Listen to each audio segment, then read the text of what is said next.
बिस्मिल्लाहिर्रहमानिर्रहीम, अस्सलाम वालेकुम। मैं हूं डॉक्टर फराह। मैं हूं इमाद। जनाब, आपको खुशामदीद कहते हैं सीक्रेट ऑफ सक्सेस में, क्योंकि हमारे प्रोग्राम का मकसद होता है आपको ऐसे लोगों से मिलवाएं जो कि बहुत ज़्यादा कामयाबियाँ वो कहते हैं कि क्या होती हैं वो खुद ही हमें बताते हैं, लेकिन क्या उनके पीछे के राज हैं वो आपको बताते हैं।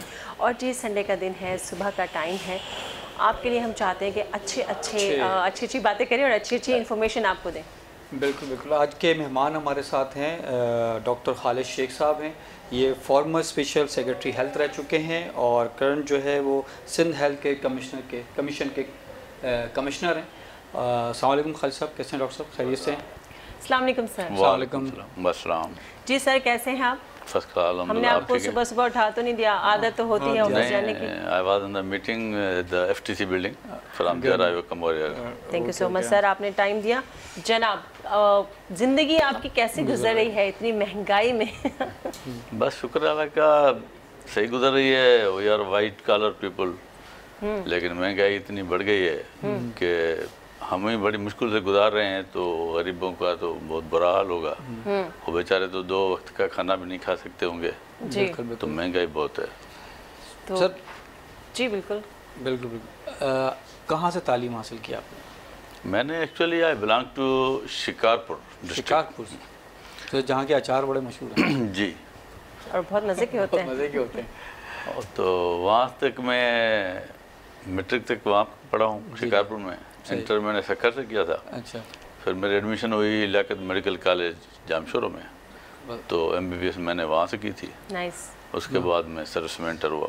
मेडिकल का शौक था या घर वालों का प्रेशर था? नहीं, प्रेशर नहीं था, शौक से। मेरा शौक तो ज़ाती जो था वो तो ये था कि कोई पायलट बनूं, कोई बम्बार्डमेंट करें, कुछ क्या करें, फाइटर पायलट बनने। लेकिन मेरे वालिद साहब वाज असिस्टेंट कमिश्नर। अच्छा, माशाल्लाह। तो he was in government service, तो उनका शौक था कि आप डॉक्टरी में जाएं। वो इसी वजह से कि गवर्नमेंट सर्विस में जो प्रेशर्स आते हैं ना जी, तो आदमी की डॉक्टरी में ये है कि अगर प्रेशर आता है, मज़ा नहीं आता है, आदमी छोड़ के अपनी प्रैक्टिस करे। तो दैट वाज द ऑप्शन। सही। तो वो वालिद साहब के कहने पर आप? हाँ, फिर मैं मेडिकल चला गया। मेडिकल चले गए? हाँ, फिर उधर तो ट्राई नहीं की गया लाइन इसमें मेडिकल में। सर मेडिकल की क्योंकि एजुकेशन मुश्किल भी होती है और पढ़ना, डॉक्टर बनना इतना आसान नहीं है। पढ़ाई तो मुश्किल है ही है, लेकिन इस सीट को हासिल करना भी अब काफ़ी मुश्किल हो चुका है, क्योंकि इसके पीछे काफ़ी अच्छी बड़ी रकम भी जाती है। तो इसके लिए मुझे क्या कहेंगे वो बच्चे जो बिल्कुल अच्छी पोजीशन, अच्छे नंबर ले चुके होते हैं, मगर उनके एडमिशन नहीं मिलते हैं, उनको सीट नहीं मिलती है। अब मेरिट पे कहा जाता है लेकिन शायद नहीं मिल पाती, इसके हवाले से आप क्या कहना चाहेंगे? नहीं, एक्चुअली जो सिलेक्शन है, जो एडमिशन है, वो प्योरली मेरिट पे होती है। ठीक है। कुछ टाइम पहले जब हमारी एडमिशन होती थी तो उसी ज़माने में गवर्नमेंट के पास या चीफ मिनिस्टर के पास गवर्नमेंट सीट्स भी होती थी। ठीक है। 5, 8, 6 को किसी को ओबलाइज करना है तो उसको out of way government seat दे दे। ठीक है। लेकिन अभी एक भी गवर्नमेंट सीट नहीं है जो इवन चीफ मिनिस्टर साहब भी दे सके। ठीक है। अभी जो मेरिट पे आएंगे उनका ही होगा, आउट ऑफ मेरिट किसी का हो नहीं सकता। सर, एक हर साल हमारे पास जितने भी टाइम होता है, कितने डॉक्टर पाकिस्तान में आपके ख्याल में तैयार होते हैं या पढ़ाई करते हैं? कुछ आइडिया है? पाकिस्तान में तो तकरीबन 5000 होते होंगे ओवरऑल अगर देखा जाए तो 5000 डॉक्टर अगर बन जाते हैं और उनको डिग्रियां भी मिल जाती हैं, और अगर 5000 डॉक्टर प्रैक्टिस नहीं भी करते, उसमें से अगर 4000 भी करते हैं, अगर हर साल या 2 साल या 3 साल की हम बात करते हैं, तो सर हमारे यहाँ फिर भी डॉक्टरों की कमी है, ऐसा क्यों है? हमारे पास डॉक्टरों की कमी जो है, एक्चुअली तो बहुत सारे डॉक्टर हैं जो फ्री बैठे हुए हैं, जो एम्प्लॉय नहीं हो सकते। और आपने देखा है कि प्राइवेट हॉस्पिटल वाले फिर वो उनकी वैल्यू नहीं रहती डॉक्टर्स की, गवर्नमेंट में सर्विस नहीं मिलती है, तो वो कम कीमत पे उनसे 8-8 घंटे 12-12 घंटे काम लेते हैं। 15,000 पे 20,000 पे। लोग कहते हैं यार कुछ नहीं है तो चलो कर लो। तो डॉक्टर्स तो काफ़ी हैं, लेकिन गवर्नमेंट एम्प्लॉय करे, वैकेंसीज पैदा करे, उनको अपॉइंटमेंट दे, तो डॉक्टर्स तो काफ़ी हैं। डॉक्टर बहुत हैं सर, डॉक्टर कितनी महंगी पढ़ाई है और बड़ा मेहनत करते हैं, लेकिन अगर देखा जाए यहाँ पे तो सिर्फ 20,000 रुपये से MBBS डॉक्टर को जॉब स्टार्ट होती है। तो मेरे ख्याल में ये जाती है, तो आपको इसके लिए थोड़ा सा आजकल तो खैर 20 से नहीं होती, 17 ग्रेड में डॉक्टर एम्प्लॉय होता है, तो गवर्नमेंट की सर्विस जो है उसमें तो उसको 45,000 तक मिल जाते हैं गवर्नमेंट में। आप सिंध हेल्थ केयर कमीशन के कमिश्नर, तो ये सिंध हेल्थ केयर कमीशन जो इदारा बनाया है, सिंध गवर्नमेंट ने जो इदारा बनाया हुआ है, बेसिकली काम क्या है इनका? Sindh health care commission basically it is a regulatory body, अच्छा, जो रेगुलेट करे। रेगुलेटरी बॉडी और कोई भी नहीं है। मिसाल सिंध में, पंजाब में एक है कमीशन, सिंध में कमीशन है। ठीक है। कमीशन का काम मेनली ये है कि जितनी भी हॉस्पिटल्स हैं ना, जी, उनमें क्वालिटी ऑफ सर्विस को देखे सही, कि प्राइमरी हेल्थ केयर में क्या क्या होना चाहिए, सेकेंडरी हेल्थ केयर में क्या क्या होना चाहिए, टर्शरी हेल्थ केयर में क्या क्या होना चाहिए।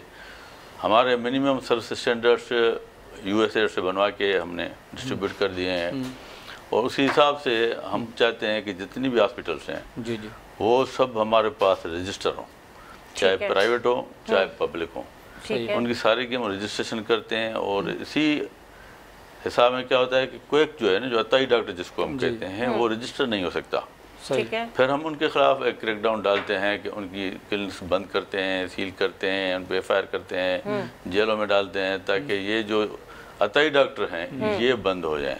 सही, ठीक है। एक तो क्वालिटी ऑफ सर्विस जो है उनको मिले सही है, पब्लिक को, और दूसरा ये अताई डॉक्टर बंद रहो। तीसरा ये है कि कंप्लेंट अगर किसी को है, जी। कोई पेशेंट गया किसी बड़ी हॉस्पिटल में, किसी में भी गया, प्राइवेट में, पब्लिक में, जहाँ पर भी गया, उसको प्रॉपरली मैनेजमेंट न मिली, उसके कोई नुकसान हो गया, कोई डेथ हो गई, कोई टांग खराब हो गई, बाजू खराब हो गया, आंख खराब हो गई, तो उसकी कंप्लेंट्स भी हमारे पास आती हैं, हम उसकी इंक्वायरी करते हैं, और उसके बाद जब हमारी इंक्वायरी होती है, वो गिल्टी होता है, तो फिर हम उसको पनिश भी करते हैं, पेनल्टी भी करते हैं, और कंप्लेंट्स जो हैं वो हमारे पास डायरेक्ट भी आती हैं, सही है, और कंप्लेंट्स हमारे पास जो कोर्ट में जाते हैं ना, केसेस करते हैं लोग, वो भी मोस्टली कोर्ट्स हमारे पास भेजती हैं कि आप सर आए इनकी दिनों, जी बिल्कुल, आए दिनों सुना जाता है कि जी बहुत सारे मसाइल होते हैं, गलत इंजेक्शन लगने से डेथ हो गई, या किसी ना किसी रीज़न की वजह से सही से तिब्बी इमदाद नहीं दी गई, या सम टाइम ऐसा होता है कि प्रेग्नेंट ख़वातीन की डेथ हो जाती है, बच्चे मर जाते हैं, क्योंकि उनको वहाँ पे ना तो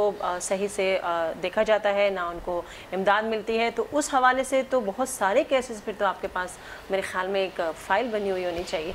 डॉक्टर फरा, बात यह है कि कंप्लेंट्स तो देखें ना बहुत सारी होती हैं, जी आया वो कंप्लेंट सही भी है या गलत है, उसको देखना पड़ता है। जी सही, जब हमारे पास कोई कंप्लेंट आती है, एक डायरेक्ट आती है, एक थ्रू कोर्ट के आती है, हम रेफर करते हैं, भाई देख के दो वाकई इसमें नेग्लिजेंस है या नहीं है, या डिपार्टमेंट हेल्थ डिपार्टमेंट की तरफ से आती है, ठीक तो है। फिर हमारे लोग जिस डिपार्टमेंट की कंप्लेंट होती है, मिसाल गायनी की, जैसे लेडी आप कहते हैं प्रेगनेंसी में, डिलीवरी में डेथ हो गई, ये हो गया, वो हो गया, सी सेक्शन में मर गई, तो फिर हम उसमें दो कंसल्टेंट जो है ना बड़े हॉस्पिटल्स के, आगा खान के या साउथ सिटी के या लैकन के, दो बड़ी जो हाईली क्वालिफाइड कंसल्टेंट्स होती हैं वो बिठाते हैं, एक हमारा ऑफिसर बैठता है कमीशन का, सही, फिर वो सारा उनको बुलाते हैं, कंप्लेनेंट को भी और उसी डॉक्टर को भी जिसके खिलाफ कंप्लेंट है, और उस हॉस्पिटल जो चलाता है उसके ओनर को भी। ठीक है। फिर उन पे बैठ के वो सीधा डिसाइड करते हैं कि भाई इसमें वाकई इसमें कोई निगलिजेंस से डेथ हुई है, सही है, या कोई नुकसान हुआ है, सही है, या वो होना था और उसकी बीमारी ऐसी थी। सही है, जब वो डिसाइड करते हैं कि नहीं ये इसमें निगलिजेंस है, बिल्कुल, तो फिर उस पर हम पेनलाइज करते हैं, या अगर कोर्ट का मैटर है तो कोर्ट को लिख के भेजते हैं कि हाँ इसमें इनका कसूर है, निगलिजेंस है, इसको सज़ा दी जाए। और हमारे पास जो है हम पेनल्टी इम्पोज कर सकते हैं, सही है, हम इवन 5 लाख तक पेनल्टी इम्पोज कर सकते हैं। ठीक है। सही, और आप कहेंगे आप 5 लाख इम्पोज तो करेंगे या 2 लाख करेंगे, लेकिन वो रिकवर कौन करेगा, आप लेंगे कैसे, we are not the police officer. तो वो बाय एक्ट जो है ना, हमारा एक्ट 1913 में बना जो, तो वो उसमें ये 2013 में उसमें ये है कि वो जो भी हम पेनल्टी डालते हैं वो as a revenue arrears recover की जाती है। ठीक है। और जहाँ भी हम रेड करते हैं किसी अताई डॉक्टर पे, किसी निगलिजेंस पे, तो हमारे साथ लॉ इन्फोर्समेंट एजेंसीज को साथ चलना होता है, वो बाय एक्ट वो हमसे बाउंड है, चलते हैं। सही। अभी जैसा आपने बताया ना कि सिंध हेल्थ केयर कमीशन जो है इतना ज़बरदस्त इदारा है, सारी चीज़ें कि आप तमाम चीज़ों को लुक आफ्टर भी करते हैं, मगर उसके बावजूद जो है वो अताई डॉक्टर्स जो हैं वो एक बड़ी तादाद में बैठे हुए हैं और बड़ी तादाद में लोगों का इलाज भी कर रहे हैं, और उनके पास तो सबसे ज़्यादा पेशेंट भी उन्हीं के पास होते हैं। तो किस तरह रोका जाएगा? बात यह है कि अभी आप ये देखें ना कि हमने पता नहीं कोई कम से कम 3-4 हज़ार अताई डॉक्टर मिसाल सील कर दिए हैं, बंद कर दिए हैं। अभी भी मैंने 2 मीटिंग्स की हैं, एंटी क्वेकरी पे मैं चेयरमैन हूँ उस कमेटी का। एक मैंने फरवरी में की, एक 6 अप्रैल में अभी की है। ठीक है। तो अभी जो हमने सील की है ना हॉस्पिटल, वो उनका नंबर था दोनों मीटिंग्स में जो मैंने डील किए हैं 222। तो हाँ, तो 2 28 डॉक्टर थे बंद किए थे ना। अभी उनको जब खोलना था तो 28 को तो हम नहीं खोलते डॉक्टर को। पर डॉक्टर की नेग्लिजेंस में, डॉक्टर नहीं है, उठ गया, पीछे कोई डिस्पेंसर बैठा हुआ है, उसको सील किया गया। फिर वो खुद डॉक्टर आ गया कि एफिडेविट दिया, सब कुछ किया, तो हम उस पर पेनल्टी वगैरह इम्पोज करके उसको खोल के देखते हैं, उसको एफिडेविट लिखवाते हैं कि दोबारा ऐसे नहीं होगा, डिस्पेंसर नहीं चलाएगा। तो उस तरीके से इन 2 मीटिंग में 222 किस्मों पे मैंने, कोई हमारी कमेटी है, हमारे 2 मेंबर और भी हैं, तो हमने कोई 9.45 मिलियंस की जो है ना पेनल्टी डाली है। ये सारे पेपर्स में आ गई है और काफ़ी पेपर्स में आ गई है, मेरे पास बहुत कटिंग्स हैं। ठीक है। ये तो ये सारा जो पेनल्टी है ये कहाँ जाती है? ये हमारी जो बजट है ना सिंध हेल्थ केयर कमीशन की, ये उसमें डिपॉजिट होगी। सही। फिर कमीशन के लिए जो कुछ काम करना है वैसे करना है, जैसे डिविजनल हेडक्वार्टर्स पे हमें बनाना है, सेटअप्स बनाने हैं, डिस्ट्रिक्ट हेड बनाने हैं। तो फिर हमारा बोर्ड ऑफ कमिश्नर्स है, हम 9 कमिश्नर्स हैं उसमें। तो 9 में से एक हमारा चेयरपर्सन है अनीस मुसवी साहब, 8 हम कमिश्नर हैं, माना 9 कमिश्नर, एक को हमने इलेक्ट किया है एस चेयरपर्सन। तो फिर वो बीओसी में आता है, ऐसे नहीं कि मैं चाहूँ कि इसको दे दो पैसा, इसको दे दो। वो बोर्ड ऑफ कमिश्नर्स में हम रखते हैं। उधर से अगर रिकमेंडेशन होती है कि हाँ भाई इस जगह पे ये चीज़ है कि ये काम होना चाहिए, तो फिर उसको एज पर रूल्स, सिप्रा रूल्स सारा कैलकुलेट करके ताकि सही तरीके से काम हो, सही तरीके से यूटिलाइज हो पैसे, फिर हम करते हैं, परमिशन देते हैं कि भाई हाँ इधर इतने पैसे खर्च करें। लेकिन ये जाते बजट में, किसी के पॉकेट में नहीं जाते। ठीक, राइट सर। अच्छी बात आप बता रहे हैं। एक और चीज़ मैं पूछना चाहूँगी कि अताई डॉक्टर की आपने बात की, तो पीएमडीसी एक सर्टिफिकेट इशू करता है, वो हर साल रिन्यू किया जाता है या? डॉक्टर साहब पीएमडीसी जो सर्टिफिकेट देती है ना, वो 5 साल के लिए देती है। ठीक है। अभी मैं आपको फॉर योर नॉलेज बताऊं कि पीएमडीसी की जगह पीएमसी हो गई है। ठीक है। ये भी कंट्रोवर्सी बहुत मीडिया में चली थी, क्यों, लेकिन अभी पीएमसी इज वर्किंग। हमारे जो एक्ट है ना, उसमें ये एक तो अताई डॉक्टर है, एक डॉक्टर है जिसकी रजिस्ट्रेशन की हुई है और वो एक्सपायर हुई है, बैठा है। तो एक्ट में तो वो भी अताई में आता है, लेकिन हम डॉक्टरों पे एकदम ये नहीं कर सकते। तो हम ज़रा हल्का हाथ रखते हैं कि भाई इतना रखते हैं कि चलो आपने अप्लाई किया है फॉर रिन्यूअल, अगर वो रसीदें आपके पास हैं कि आपने अप्लाई किया हुआ है, अभी तक आपकी पीएमडीसी आई नहीं है या पीएमसी सर्टिफिकेट आया नहीं है, तो हम उसको ट्रीट करते हैं कि ठीक है ये कर सकता है प्रैक्टिस।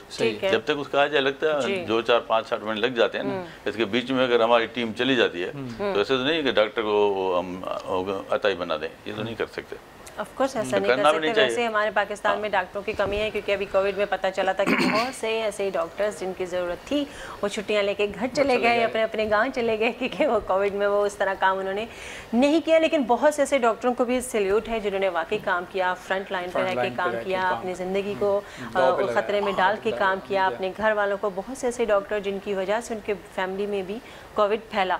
तो ये एक ऐसा एक इज़्ज़तदार पेशा है सर, जिसकी वाकई हर कोई इज्जत भी करता है और जिसकी ज़रूरत है। इसके बगैर हर छोटे से बच्चे से लेके बूढ़े तक एक डॉक्टर की ज़रूरत होती है। और अगर क्या ही अच्छा है कि वो अपना जो पेशा है वो बहुत ईमानदारी से इसको प्रॉपर लेकर जाए।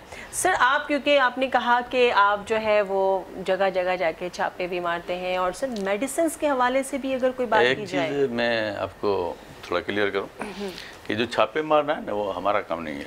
अच्छा, जो हमारे कमिश्नर्स हैं ना, we are the policy makers. हम गाइडलाइन देते हैं और हम रोज़ को जाके पेन उठा के ऑफिस में नहीं बैठते हैं। ठीक है। हमारी जब मीटिंग होगी 1 महीने में 1 हो, 2 हो, या 1 महीने में 2 महीने में 1 हो, ठीक है, जब हमारी मीटिंग होगी तो हम बैठते हैं। ठीक है। बाकी हमारे नीचे जो इंफ्रास्ट्रक्चर है उसमें जो मैनेजमेंट में हेड है वो चीफ एग्जीक्यूटिव ऑफिसर है, जो 21 ग्रेड का है। उसके पास जो डायरेक्टर्स हैं 7 डायरेक्टर्स हैं। ठीक है। एक डायरेक्टर के बाद पूरी डायरेक्टोरेट में 2-2, 3-3 deputy director, assistant director, MHR managers और स्टाफ नीचे है। 7 डायरेक्टोरेट वो छापे भी मारते हैं। एंटी क्वेकरी वाला जो डायरेक्टर है उसकी टीम वो मारती है छापे। कंप्लेंट्स वाला डायरेक्टर है वो कंप्लेंट लेता है। तो we are not suppose to go and raid ourselves. हमारे कमिश्नर्स का ये काम नहीं है। बिल्कुल सही। इसी चीज़ को आगे बढ़ाएंगे, मगर यहाँ वक्त हो जाता है एक छोटे से ब्रेक का, जाते हैं जल्दी से वापस आते हैं।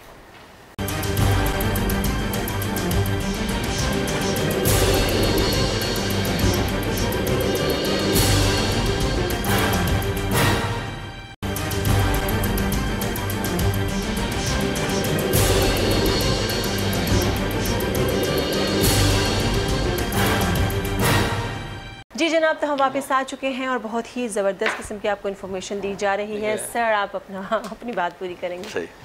अभी जैसे पहले हमारी डायरेक्ट रजिस्ट्रेशन में, तो रजिस्ट्रेशन में हमारे कोई जो पब्लिक के सेक्टर में हॉस्पिटल्स है ना, कोई 1880 हैं। सही। तो हमने उन्होंने 1204 जो है रजिस्टर किए हैं। ठीक है। बाकियों को लेटर भेजे हैं, मिनिस्टर साहब से मीटिंग हुई, हेल्थ के सेक्रेटरी हेल्थ से मीटिंग हुई, फिर उन्होंने भी उनको लिखा है कि सब अपने रजिस्टर हो जाएं, जो रजिस्टर नहीं होंगे तो हम उनको उनका जो भी लेटर आएगा हम कहेंगे रजिस्टर नंबर बताओ कमीशन का। सही। तो उस पर भी लगे हुए हैं। प्राइवेटली भी हमने कोई 3500 हॉस्पिटल्स रजिस्टर किए हैं। ठीक है। सन के अंदर। हाँ, कंप्लेंट्स हैं तो हमने कोई 250 कंप्लेंट्स हैं तो उनमें 75% हमने रिजॉल्व डिस्पोज ऑफ कर दिए हैं। ठीक है। और ये जो प्राइम मिनिस्टर का पोर्टल कंप्लेंट सिस्टम है ना, जी, उसमें कंप्लेंट भी हमारे पास आती हैं। ठीक है। तो उनमें से भी 50% तो वो खुद ही उतरा करके गए, बाकियों में से हम 40% हमने डिस्पोज ऑफ की हैं। ठीक है। एंटी क्वेकरी में ये सब छापे मार रहे हैं। हमने बताया सिर्फ ये 2 मीटिंग में हमने 9 लाख रुपए उनसे पेनल्टी लगाई है। उस तरीके से अभी उनको खोलेंगे, डीसील करेंगे, लेकिन उनको फिर भी हम रीचेक करेंगे कि ऐसे नहीं कि कोई क्वेक जो है ना वो डीसील नहीं होना है। अगर वो डीसील हमने किया है तो उसी कंडीशन पे कि तुम दोबारा नहीं चलाओगे, और उसने एफिडेविट लिख के दिया है। ठीक है। उसके बाद जो है हमारा ये भी है कि कोई आदमी क्या करता है कि इन्फ्लुएंशियल होता है या किसी के सपोर्ट पे होता है, तो उसने जाके खुद ही हमारी सील को डीसील कर दिया। अच्छा, ठीक है। तो हमने उनके खिलाफ फैसला भी कर दिया है और कल पर मीटिंग में कह दिया है कि जो अपने पूरे इंफ्रास्ट्रक्चर को, सही है, कि जहाँ पर भी किसी ने डीसील किया है उसको ऊपर हमने 1 लाख से कम तो पहले पेनल्टी डाली नहीं है। ठीक है। और दूसरा, अगर दोबारा कोई करता है तो कोई भी डीसील करने वाला उसको छोड़ो नहीं, उसके खिलाफ एफआईआर कटवाओ। ठीक है। ताकि वो थोड़ा कोर्टों में घूमे, पता लगे। तीसरा ये है कि जो क्वेक है, अत्ताई डॉक्टर है जी, तो उसके हमने जो उसकी बिल्डिंग है ना, अभी उनका खोल के देंगे तो फिर तो वो चलाएंगे। बिल्कुल। हम उसकी नहीं खोल रहे कि नहीं भाई तुम अपने ओनर को ले आओ जिसने तुम्हें रेंट आउट किया है बिल्डिंग। ओनर आके एफिडेविट दे, वो पैसे भी भरे पेनल्टी के, एफिडेविट भी दे कि सर मैं इसमें खाली करवा देता हूँ और आइंदा दोबारा किसी क्वेक को मैं नहीं दूंगा। जबरदस्त। तो ये भी किया है। यानी कि आपने काफ़ी चीज़ों को बेटर करने की कोशिश की है ताकि लोगों की जान से जो खेला जाता है वो इस तरह की चीज़ें ना हो। सही। ये जो हॉस्पिटल्स जो है, जो प्राइवेट हॉस्पिटल्स हैं, उनके अंदर जो इमरजेंसी डिपार्टमेंट है या हॉस्पिटल की जो अंदर कंडीशन होती है वो ऐसी होती है कि मतलब बड़े हॉस्पिटल्स को छोड़ दें, जो 2-4 बड़े हॉस्पिटल्स हैं, उसके अलावा आप जितने छोटे हॉस्पिटल्स में चले जाएं, वहाँ के जो अंदर के हालात होते हैं वो लगता ही नहीं है कि किसी आप अस्पताल में आए। तो उसके ऊपर भी क्या कहते हैं, हेल्थ के कमीशन कोई काम कर रहा है, उनको उस चीज़ पे भी रोकथाम करता है। देखिए ना, ये इतना बड़ा काम है कि अभी हम मिसाल हमारा में आए हुए 1.5 साल हुआ है, इससे पहले 3 साल एक और पैनल था। सही। ठीक है। लेकिन ये इतनी बड़ी इंस्टीट्यूशन हैं, इतना ज़्यादा काम है, एकदम नहीं होगा। बिल्कुल। हम चाहते हैं कि एक दफ़ा वो हमारे पास रजिस्ट्रेशन में आ जाए, जैसे इनकम टैक्स वाले कहते हैं ना, एक दफ़ा आदमी हमारे नेट में आ जाए तो फिर वो आदमी कभी कहेगा 5 रुपये की जगह तुम 50 रुपये भी टैक्स भरो, फला करो, नेट में तो आ जाए ना। तो ये थोड़ा टाइम लगेगा, लेकिन जहाँ भी कंप्लेंट होती है वहाँ हम पहुँच जाते हैं।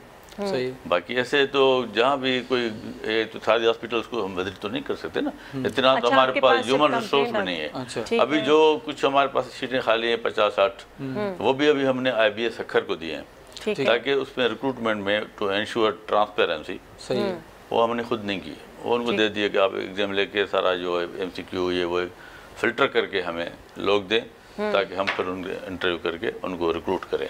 हमारा HR बढ़ेगा तो और भी मसले हल होंगे। सही। अच्छा जी बिल्कुल। एक और आपसे एक सवाल, जैसे क्या कहते हैं जो गली मोहल्ले में जो डॉक्टर्स बैठे हुए होते हैं, वो उनके पास कोई हार्ट पेशेंट चला जाए तो वो उसको भी देख लेता है, कोई छोटे बच्चे को लेके चला गया वो उसको भी देख लेता है। ऐसे डॉक्टरों के ऊपर कोई आपने कोई असर, वो जो शरबत बनाए हुए होता है ना उसका असर वैसे होता है। जो शरबत बांट रहे होते हैं, लाल पीली गोलियां, तो इनके लिए कोई पॉलिसी बनाई है आप लोगों ने? देखे ना, मोस्टली जो ये चीज़ें करता है ना वो करता है अताई डॉक्टर। सही। अताई डॉक्टर को तो हम सील कर रहे हैं, बंद कर रहे हैं, रजिस्टर नहीं कर रहे हैं, अलाउ नहीं कर रहे हैं, FIR कटवा रहे हैं, उनके खिलाफ तो हमारा क्रैक डाउन चल रहा है। अगर GP जनरल अगर जो आप किसी को GP कहोगे MBBS, वो जब बैठेगा, अगर उसके पास कोई ब्लड प्रेशर का मरीज आएगा क्या वो उसको दवा नहीं देगा? अगर कोई उसके पास डायरिया का पेशेंट आएगा दवा नहीं देगा? अगर उसके कोई डर्मेटोलॉजी का कोई प्रॉब्लम है वो उसको ऑइंटमेंट वगैरह नहीं प्रिस्क्राइब करेगा? करेगा ना? बिल्कुल करेंगे। बाकी उसको फ़ायदा नहीं होगा तो वो फिर स्पेशलिस्ट के पास जाएगा। ज़्यादा प्रॉब्लम होगी तो माइनर प्रॉब्लम है तो वो सबको ट्रीट करेगा, ट्रीट कर सकता है। जीपी एक जनरल फिजिशियन जो होता है, वो MBBS है, GP है, एक है, और ये बिल्कुल कर सकते हैं, आपको मेडिसिन दे सकते हैं। लेकिन अगर आपका कोई बड़ा मसला है, यानी कि डर्मेटोलॉजी का, हार्ट का, बीपी का, कोई ऐसी चीज़ें हैं जो उनसे कंट्रोल नहीं हो रही, तो आप अपने प्रॉपर डॉक्टर के पास जाएं और उनको जाकर दिखाएं। वैसे भी सर कहते हैं कि कोई भी मेडिसिन जो है या कोई भी चीज़ है वो आप एक टाइम तक यूज़ करें, ताकि अगर उसका असर नहीं हो रहा तो आप स्विच कर दें, दूसरे डॉक्टर के पास चले जाएं। और प्रॉपर जो डॉक्टर है, क्योंकि लोग अफोर्ड नहीं कर सकते हैं। हमारे यहाँ जो प्राइवेट हॉस्पिटल है, गवर्नमेंट का तो हाल आप हमसे बेहतर जानते हैं, प्राइवेट में जो है वो कुछ ऐसे लग्जरी हैं, लगता है कि जी किसी होटल में आ गए हैं, वहाँ के डॉक्टर की फ़ीस ही 3000 है। और अगर कुछ ऐसे नॉर्मल हैं जिनको शायद लोग अफोर्ड कर सकें, वो भी 2000 से कम नहीं है। तो सर क्या प्राइवेट डॉक्टर्स के लिए भी तो कुछ उनको ये कहा जाए कि वो कुछ फीस ऐसी कम कर दें कि ऐसे लोग जो बिल्कुल अफोर्ड नहीं कर सकते, हाँ, और वो उनको देखें? आप सही हैं, उस पर भी हमारी वर्किंग चल रही है जी। क्योंकि आप ये देखें ना कि जो भी प्राइवेट हॉस्पिटल्स हैं जी, वो कितने इन्फ्लुएंशियल हैं। अब कोविड के ज़माने में अगर हम किसी हॉस्पिटल को कोई पोर्शन बंद कर दें तो पेशेंट को तो पहले बेड नहीं मिल रहा। सही, ऐसा ही है, बिल्कुल। फिर तो लोग कहेंगे यार ठीक है, अब हम नहीं बंद नहीं लेते हैं, पेशेंट नहीं लेते हैं कोविड का, हमारे इतने पैसे लगते हैं, तो फिर तो और भी पब्लिक के लिए प्रॉब्लम होती है ना। तो देखभाल की चलना पड़ता है, ये मसला है। एकदम बस क्रैक डाउन करें, ये करें, मरीज कहाँ जाएंगे। बाकी अगर आप हॉस्पिटल गवर्नमेंट की बात करती है ना, आप सही करती हैं कि वहाँ प्रॉपर वो लुक आफ्टर नहीं है जो प्राइवेट में होती है।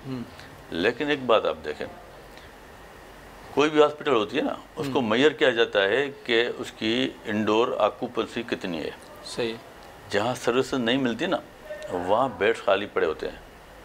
अभी आप सिविल हॉस्पिटल कराची को लें, अभी आप जना हॉस्पिटल को लें, अभी आप NICVD को लें, गवर्नमेंट की है ना, NICVD में 1 रुपया भी नहीं लेते हैं, बाईपास कर लेते हैं, पेसमेकर लगा देते हैं, एंजियोप्लास्टी कर देते हैं, एंजियोग्राफी कर देते हैं, करते हैं ना। अभी गवर्नमेंट का इंस्टीट्यूट है, ट्रांसप्लांट करते हैं, पता नहीं क्या क्या करते हैं, तो वो सारा फ्री ऑफ कास्ट करते हैं। अगर जिना हॉस्पिटल को आप ले, मुझे आप वहाँ बेड तो लेके दिखाएं सर्जरी के लिए, आर्थोपेडिक के लिए, इसके लिए। तो अगर सर्विस नहीं मिलती तो इतने पेशेंट वहाँ कैसे पड़े होते।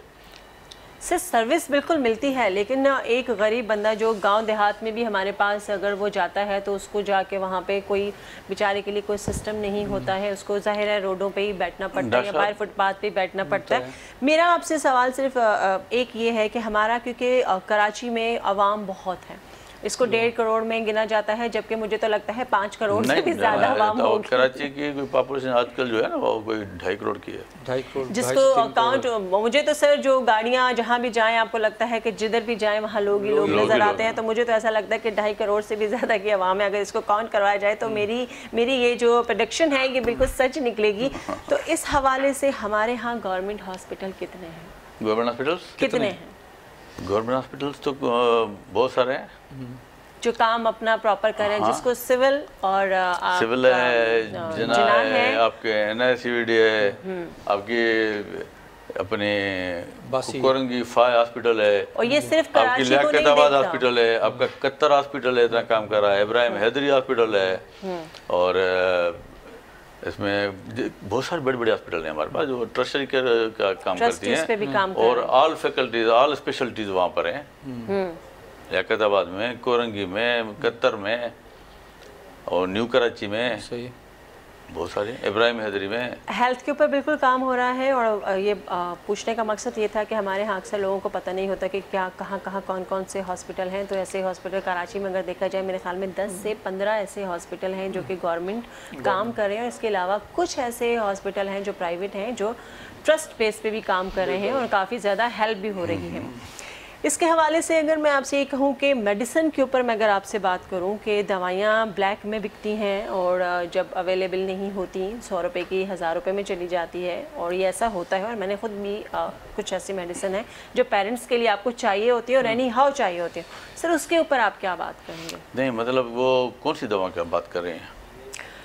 सर जैसे मैंने अभी अब ये होता है कुछ भी मेडिसिन ऐसी होती है जिसमें हमें खास जरूरत होती है। जिस दवा की डिमांड बढ़ जाती है, कोई इमरजेंसी हो जाती है ना, फिर ये लोग बढ़ा देते हैं। कभी वैसे आदमी ले जाएगा, 1 रुपए की 5 रुपए में ले जाएगा, करते हैं। लेकिन उसको जो रेगुलेट करना है ना, वो काम है हमारे ड्रग इंस्पेक्टर्स का। ठीक है। तो वो ड्रग इंस्पेक्टर्स उनको करें, और ड्रग इंस्पेक्टर ज़्यादा होने चाहिए, कम में।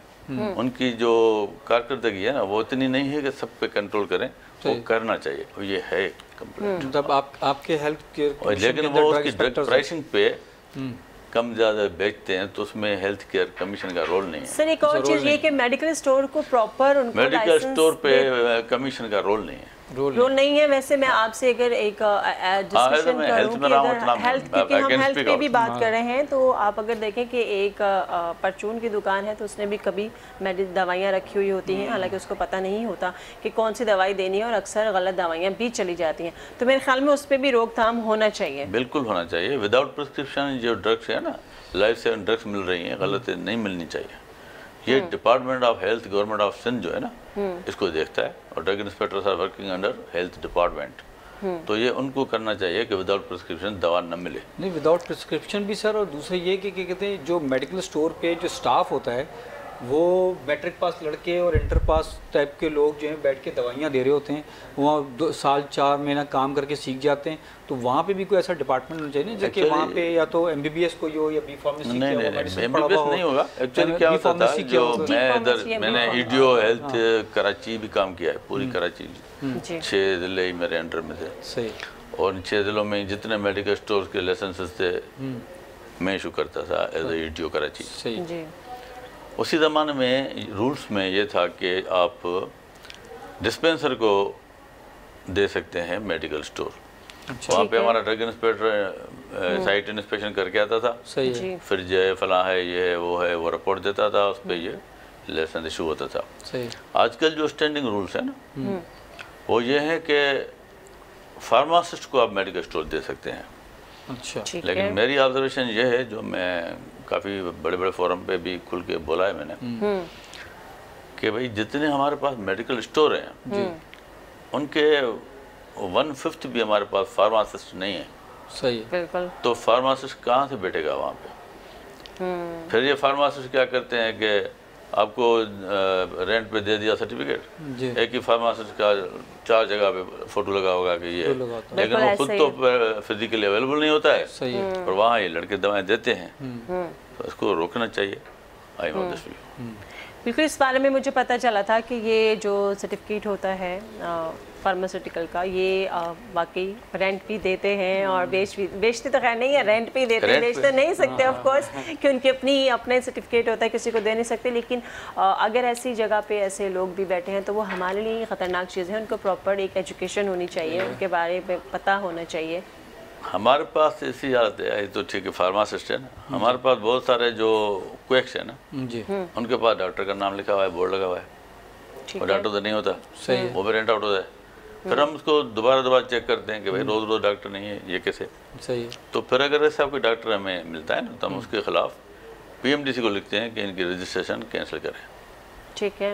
तो आजकल वो बड़ा घबराते हैं किसी को सर्टिफिकेट देने से, या किसी को गलत ये अपना फ़ोटो लगाने से या सर्टिफिकेट लगाने से, डिग्री लगाने से कि मैं होता हूँ। तो इसको भी हम रोकने की कोशिश कर रहे हैं। जी, जो अभी जो हमारे जो नई जनरेशन डॉक्टर्स बन के निकल रही है, ये लोग अपने आप को क्यों नहीं रजिस्टर्ड करवा रहे होते? क्या वजूहत होती हैं कि जो रजिस्टर्ड नहीं करवाते PMDC के अंदर जाके? नए तो करवाते हैं, तो पुराने नहीं करवा रहे, वो रिन्यू नहीं करवाते, रिन्यू नहीं करवाते, क्योंकि एक दफ़ा मैं रजिस्टर हो गया ना, मेरे पास कार्ड आ गया, सर्टिफिकेट आ गया, 5 साल उसके बाद मेरा काम चल रहा है, कोई पूछने वाला नहीं है। सही है। अभी कौन पेपर भेजे, फ़ी भरे, ये करे, काम चल रहा है। अभी जब हमने ये मारधाड़ शुरू की है ना, तो अभी लोग अपने सारे PMDC रिन्यू करवा रहे हैं, रिन्यू करवा रहे हैं। ठीक है जी, यहाँ पे वक्त हुआ चाहता है छोटे से ब्रेक का, जाते हैं और वापस आते हैं।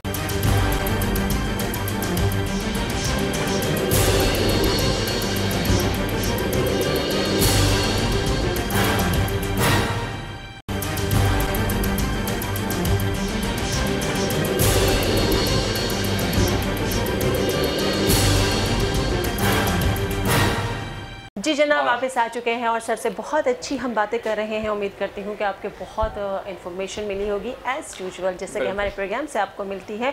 तो सर चलते हैं थोड़ा आपके पर्सनल चीज़ों के बारे में, क्योंकि हमारे प्रोग्राम का नाम सीक्रेट ऑफ सक्सेस है और आप वाकई इतने गुस्से में वो बता रहे हैं कि सारे डॉक्टरों को पकड़ के पिटाई लगाएंगे और क्यों गलत काम कर रहे हैं। तो बिल्कुल ठीक है सर। मुझे ये बताएं कि आपकी हॉबीज़ क्या है इसके साथ साथ, क्योंकि ये बड़ा मुश्किल काम है जो आप करते हैं, लोगों से मिलना जुलना। हमारी मैंने बताया ना कि ड्यूटी तो अभी रेगुलर है नहीं कि डेली ऑफिस में जाएं। ठीक है। बाकी एक सोशल सर्कल बहुत अच्छे हैं हमारे। ठीक है। ब्यूरोक्रेसी में दोस्तों के साथ, रोटेशन में कोई डिनर्स हुई, ये हुआ वो हुआ, रात को कोई ना कोई कहीं ना कहीं प्रोग्राम होता है। मतलब बाहर के खाने खाते हैं आप भी? हाँ, खाता हूँ। अच्छा, तो बाहर के खाने खाता हूँ भाई मैं, मतलब रोटी, मेरा एपिटाइट कम है। ऐसे नहीं कि मैं डाइटिंग करता, मेरा एपिटाइट कम है। हेरिडिटी यही है कि मैं चाहूँ भी नहीं खा सकता। बाकी ये है कि उसमें आदमी ब्रेड या राइस ये चीज़ें तो मैं खाता ही नहीं हूँ दावतों में। अच्छा, थोड़ा बहुत कुछ बारबेक्यू लेते हैं। बारबेक्यू खाया, बटर खाया, अपना ये मटन खाया, कुछ खाया, ऐसे तरीके से। ब्रेड और चावल को मैं हाथ ही नहीं लगाता। अच्छा, बिल्कुल। और जैसे कि आपको पता है कि इंटरमिनेट एक डाइट चल रहा है, डाइट प्लान आज चल रहा है, उसके बारे में भी आप देख सकते हैं मेरे यूट्यूब चैनल पे डॉक्टर फरहानाज ऑफिशियल पे आप देख सकते हैं। इसके बारे में भी बड़ी अच्छी चीज़ें उसमें मैं भी बताती हूँ। यहाँ भी आपको बताते हैं कि इंटरमिनेट जो डाइट होती है वो 14 से 16 घंटे आपने जो है वो भूखा रहना होता है, लेकिन उसकी डिटेल क्या है वो आपको पता चलेगी मेरे चैनल से। तो सर, इसके अलावा किताबें पढ़ने का शौक है आपको? नहीं। प्रैक्टिस आपने की नहीं? प्रैक्टिस मैंने शुरू में की है, हाँ। लेकिन फिर मैं जो एडमिनिस्ट्रेशन में आया हूँ ना, हाँ। तो आई वाज DHO शिकारपुर, और वहीं से मुझे लाया गया as a deputy secretary Karachi में, हेल्थ डिपार्टमेंट में। अच्छा। जब कराची आया तो फिर मैंने कराची छोड़ी नहीं, मज़ा आ गया। तो उसके बाद मेरी बड़ी अच्छी स्टेक्स रही हैं हेल्थ डिपार्टमेंट में। पहले मैंने बताया EDO health Karachi city district government, उसमें KMC भी मेरे पास थी, KDA भी मेरे पास थी, हेल्थ भी मेरे पास थी। ये बात ही शहीद हॉस्पिटल, ये KMDC मेडिकल कॉलेज, ये फलां सब मेरे पास थे। ठीक है। उसके बाद वहीं से मैं जब परामर्श गवर्नमेंट में आया तो 2 दफ़ा मैं एडिशनल सेक्रेटरी डेवलपमेंट रहा हूँ, 2 दफ़ा मैं एडिशनल सेक्रेटरी एडमिनिस्ट्रेशन रहा हूँ हेल्थ डिपार्टमेंट में, ठीक है। और 1 दफ़ा एडिशनल सेक्रेटरी पब्लिक हेल्थ रहा हूँ, डायरेक्टर डेवलपमेंट रहा हूँ, ठीक है। और फाइनली स्पेशल सेक्रेटरी हेल्थ था ग्रेड 20 में वहाँ, माशाल्लाह। और special secretary used to be next to the secretary health. Secretary है तो 3-4 सेक्रेटरी के साथ मैं स्पेशल सेक्रेटरी रहा हूँ। इंशाल्लाह जल्द आप जो है सेक्रेटरी हेल्थ के चांसेस हैं। अभी छोड़ के आए ना, इधर आ गए, इधर कमीशन की तरफ आ गए हैं। तो सर, दोनों में क्या डिफरेंस लगता है आपको जॉब्स में? वो जॉब जो है ना, तो वो बड़ी मतलब एक हेक्टिक जॉब है। ठीक है। उधर होता था मैं तो पता ही नहीं लगता था, रात को फ़ोन आती थी इस्लामाबाद में मीटिंग है, सही है, सुबह को जाना है, अरे बाबा पेपर ये वो पेपर आपको भेज रहे हैं, टिकट आपकी वो सेक्रेटरी साहब की करवाई है तो वो है, सुबह को 7 बजे की फ्लाइट से जाएं। इधर ये एक आराम है, आदमी पुरसुकून है। मीटिंग है, पता है, रखवाते हैं अपनी मर्जी से 2 बजे, आराम से जाते हैं, आराम से उठते हैं, रात को देर से सोते हैं। पहले सरकारी उधर तो फिर पता नहीं लगता था, अचानक फ़ोन आती थी भाई इधर जाना है इस्लामाबाद। मेरे 2-3 ट्रिप महीने में लगते थे। सही है। वहाँ की फेडरल मिनिस्टर मुझे कह रही थी कि आपकी मैं कैंप ऑफिस इधर बनवा दूँ, तारड़ होती थी, तारड़। मैंने कहा हाँ मैडम, मैंने कहा वहाँ रहने की जगह भी हो। तो आपके जो बच्चे हैं वो भी इसी डॉक्टर हैं? एक इंजीनियर है, एक पढ़ रहा है, एक पढ़ रहा है। तो आपने वो अपनी मर्जी से इंजीनियर बना या आपने भेजा? तो मैंने बनाया है। आपने भेजा के? वो आपने बोला कि अब्बा ने जब मुझे जबरदस्ती डॉक्टर बनाया था, मैं भी अपने बच्चे को इंजीनियर बदला लूंगा। डॉक्टर का मजा मैंने देखा ना, रहा वैल्यू रहा नहीं है, सच्ची बात ये है। डॉक्टर इतने बेचारे नहीं, वो तो देखे ना, जब आप FRCS FCPS होके आते हैं फिर तो आप अन्नदाता बन जाते हैं, लेकिन उसके लिए इतनी मेहनत चाहिए, इतना टाइम चाहिए, तो वो इतना आप में टैलेंट और इंटरेस्ट हो ना, नहीं है तो आदमी रेगुलर फील्ड में चला जाए। मतलब आपने अपने वालिद साहब की ख्वाहिश भी पूरी की डॉक्टर बन के, और उसके बाद आपने अपनी फील्ड को अपनी फील्ड आपने मैंने समझा कि अभी ये पोजीशन वगैरह गिरा सका, मगर लोगों को मैं की जो FCPS है, FRCS है ना, इसको पढ़ने के लिए पूरी लाइफ चली जाती है, मजाक नहीं है। सही, बिल्कुल पढ़ता रहे, पता नहीं 2 दफ़े में फेयर पास होगा या 5 दफ़े में होगा, 5 टाइम अटेंड करना पड़ेगा, तो मुश्किल बात है बहुत। कोई आप ऐसा बिल्कुल सही कह रहे हैं। ऐसे अभी इतना टैलेंट हो, उतना बच्चे में शौक हो पढ़ने का, फिर तो आदमी उसको लगा दे। अभी मैं कल एक न्यूज़ देख रही थी कि पाकिस्तान के एक ऐसे डॉक्टर हैं जिन्होंने पूरी शायद दुनिया में टॉप किया है। आपको भी पता चला होगा, नाम मेरे माइंड में अभी है नहीं, तो उनको भी बहुत बहुत मुबारकबाद। इंशाल्लाह मेरी कोशिश होगी कि मैं नेक्स्ट प्रोग्राम में उनको लाइव लूँ, उनसे बात करूँ या उनको बुलाऊँ, क्योंकि ये हमारे पाकिस्तान का असासा है, हमारे पाकिस्तान का फ़ख्र है। ऐसे लोग, ऐसे स्टूडेंट जो कि पाकिस्तान का नाम रोशन करते हुए आ रहे हैं, अब भी कर रहे हैं। फ़ीमेल भी किसी से कम नहीं है, क्योंकि आपको पता है अभी भी बहुत सी ऐसी फ़ीमेल हैं जो कि अपने नाम से पहचानी जाती हैं, अपने काम से पहचानी जाती हैं। आज ही मुझे पता लगा कि एक कोई हमारे मुल्क के एक मॉडल हैं, उनकी वालदा जो है वो करीम की एज अ ड्राइवर रजिस्टर्ड हुई है। पहले पाकिस्तान की फ़ीमेल ड्राइवर रजिस्टर्ड हुई है करीम के अंदर। बिल्कुल, कोई काम छोटा बड़ा नहीं होता है और मेहनत से बिल्कुल नहीं घबराना चाहिए। ख़वातीन भी जो है वो पाकिस्तान का बड़ा नाम रोशन कर रही हैं, शाना बशाना मर्दों के साथ काम कर रही हैं, और एक कदम शायद मर्दों से ज़्यादा ही आगे मर्दों से आगे। अच्छी बात है, क्योंकि मुल्क तरक्की उसी वक्त करता है जब अभी आप देखें ना, हमारा रोटरी में है वो हमारे फरहानिसा साहब। हाँ जी, अभी वो लड़कियों को बड़ी स्कूटी दिए, वो लेके दिए हैं, चला रही हैं। हमारी लड़कियां बेचारी बाइकें चला रही हैं, अपने प्रोफेशन उनको प्रमोट कर रहे हैं, वुमेन एम्पावरमेंट को प्रमोट कर रहे हैं उनको। ये रोटरी वाले तो करते हैं ना, मैं भी रोटरी में हूँ। जी बिल्कुल, आप सही कह रहे हैं कि वुमेन एम्पावरमेंट को बिल्कुल आपको फ़रोग देना चाहिए, बढ़ाना चाहिए, और बहुत सी ऐसी चीज़ें हैं जिसको हमें नज़रअंदाज नहीं करना चाहिए। एज़ फीमेल अपने आप को सिक्योर रख के बहुत सी चीज़ों को इस्लाम के दायरे में रह के बहुत सी चीज़ें करनी चाहिए। जिस तरह आप अभी बहुत सी ऐसी चीज़ें हो रही हैं जो नारेबाजियाँ और बहुत सी ऐसी चीज़ें, वो मैं उसके बिल्कुल ख़िलाफ़ हूँ, और हमें अपने लिमिट्स में रह के जेंट्स को भी मैं ये कहती हूँ कि देखिए इस्लाम में भी है कि वो चाहे ख़वातीन हैं या कि वो मर्द हैं, और हम सबको अपने लिमिट्स में रह के हर चीज़ करना चाहिए, और इसी में हमारी इज्जत होती है। सर, आप क्या मैसेज देंगे प्रोग्राम का, क्योंकि टाइम खत्म हो चुका है। फॉर पब्लिक ना, जी बिल्कुल, जी सर, बिल्कुल हमारे लिए, पब्लिक के लिए जो करंट प्रॉब्लम है ना, दैट्स ऑफ द कोविड-19। जी, मैं मैसेज यही दूंगा कि भाई prevention is better than cure. जी, तो कोई मसला नहीं है बच्चे के रहना। आप क्या, एक तो हैंड्स वॉश करें, ठीक है, दूसरा डिस्टेंसिंग करें, ठीक है, तीसरा मास्क का इस्तेमाल करें, और फाइनली वैक्सीनेशन करवाएं, ताकि आप खुद भी बचें और आपके जो अजीज अकारब दोस्त हैं वो भी बच सकें। सर, वैक्सीन की बात आपने की है तो मैं ये भी पूछ लूँ फिर आपसे कि वैक्सीन जिस तरीके से, जिस तादाद से, जिस तरह लग रही है पाकिस्तान में, आने वाले 10 सालों में भी मुझे नहीं लगता कि पूरे पाकिस्तान में लग पाएगी। नहीं, 10 साल तो बड़े, पहले लग जाएगी।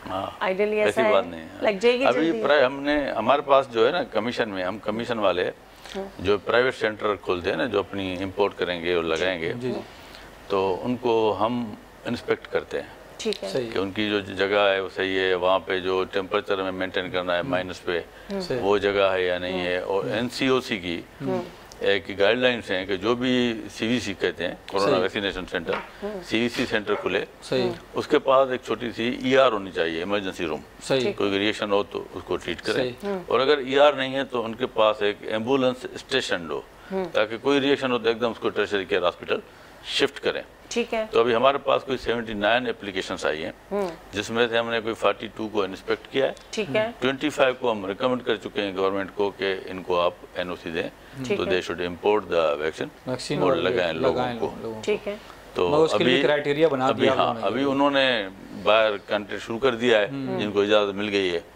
तो थोड़े टाइम में उनकी अपनी वैक्सीन आएगी। तो जो आदमी नहीं अफोर्ड कर सकता है, गवर्नमेंट में चल रहा है, जो अफोर्डिंग लोग भी बहुत है ना, वो तो कहते हैं जितने भी लगे बस लगे, तो बहुत सारी पॉपुलेशन तो वो पैसों से लगवा देगी। 20% तबका सर जो लगा लेगा पैसे खरीद के, बाकी तो सर अफोर्ड करने वाले तो दुबई में जाके भी लगवा के आए हैं, बात हम ये नहीं, लेकिन वो लोग जिनको वाकई जरूरत है, मजदूर तबका है, परसेंटेज जो है ना वो बिल्कुल तैयार है कि जहाँ से भी लगी हम लगवाएं, ठीक है, लगती नहीं है। तो हम उसके लिए, मैंने बताया 25 सेंटरों को हमने परमिशन, रिकमेंडेशन दी है गवर्नमेंट को, नोटिफाई को, ठीक है, गवर्नमेंट करेगी, और उन्होंने ऑलरेडी ऑर्डर्स बुक किए हुए हैं कंपनियों से। सही है, जैसे बीच में साउथ सिटी रशन लगा रही थी स्पुतनिक, तो इस तरीके से वो सब जब लगाएंगे ना तो बहुत सारी पॉपुलेशन तो लगवा देगी। सही है। बाकी हमारी भी अपनी जो गवर्नमेंट की है वो भी आ रही है, अभी हमने आगा खान को भी हमने दी थी साइनोफार्म, चाइना की कोविड वाली जो लगा रहे थे। जी। पहले हमने सुना कि वो फिर कहते हैं आपको घर पे ही लगाएं, क्यों नहीं लगाओ 2000 में और 3000 में वो 2000 रुपये पर तो हमने उनको लेटर लिखा जी खान को, ये क्या कर रहे हैं, साइनोफार्म हमारी वैक्सीन है आप पैसों से लगा रहे हैं। एकदम उनका जवाब आ गया 15 मिनट में, नहीं सर हमने कोई ऐसा नहीं किया है और न करेंगे। नहीं सर रिचार्ज किया है 2000 जो रुपये किया पर था पर्सन। ना वो बंद कर दिया हमारे लेटर के चलो, बाद। good हो गया सर। 15 मिनट में उनका लेटर आ गया कि हमने नहीं करते हैं, हम यानी नहीं कि अच्छी बात है कि आप फटाफट एक्शन लेते हैं जब आपके पास कोई हमें रिपोर्ट या कंप्लेन आती है। पहुंचेगी खबर तो हम दे नहीं करेंगे। बिल्कुल ठीक है जी। अगर आपके पास आपको लगता है कि आप करीब करीब कोई ऐसे डॉक्टर बैठे हैं जिनकी वजह से आपको नुकसान हो रहा है और अगर फ़ायदा हो रहा है तो रहने दीजिए। हाँ, और अगर आपको पता हो कि जो वहाँ पे इस किस्म के वाक़यात हो रहे हैं, पैसे ले रहे हैं, तो आप हेल्थ केयर कमीशन को लेटर भी दे सकते हैं। वेबसाइट पे जाके इनको ईमेल करें, इनको बताएं, मगर सही हकीकत बताएं। बिल्कुल जी, ये नहीं कि एक दूसरे के खिलाफ। ऐड करूँ आपको बिल्कुल कि आपको पता है कुछ लोग जो है ना वो प्रोफेशनल बार्गेन करते हैं, ब्लैक मेलर होते हैं। सही है। खामखा भी आपके ऊपर डॉक्टर के ऊपर कंप्लेंट कर देंगे मोहल्ले में, फिर कहेंगे भाई हम कंप्लेंट तब उतरा करेंगे और आप हमें 2 लाख दें, 1 लाख दें, 3 लाख दें, ऐसे भी होते हैं। तो हमारे पास है प्रोविजन ये भी है कि अगर हमारे पास वो कंप्लेंट फॉल्स साबित होती है, झूठी साबित होती है, तो हम उस कंप्लेनेंट के ऊपर भी 2 लाख पेनलाइज कर सकते हैं। ये बहुत अच्छी बात की आपने, एंड में आपने अच्छी बात की कि जो झूठी रिपोर्ट करेगा उसके खिलाफ भी एफआईआर होगा, एक्शन होगा, एफआईआर कर सकती है और 2 लाख उसके ऊपर जुर्माना हो सकता है। जी उम्मीद करती हूँ आज का प्रोग्राम आपको पसंद आया होगा। हमेशा की तरह इजाज़त दीजिए डॉक्टर फराह को, इमाद को, अल्लाह और सर को, डॉक्टर खालिद साहब। खालिद। अल्लाह हाफिज़। पाकिस्तान जिंदाबाद।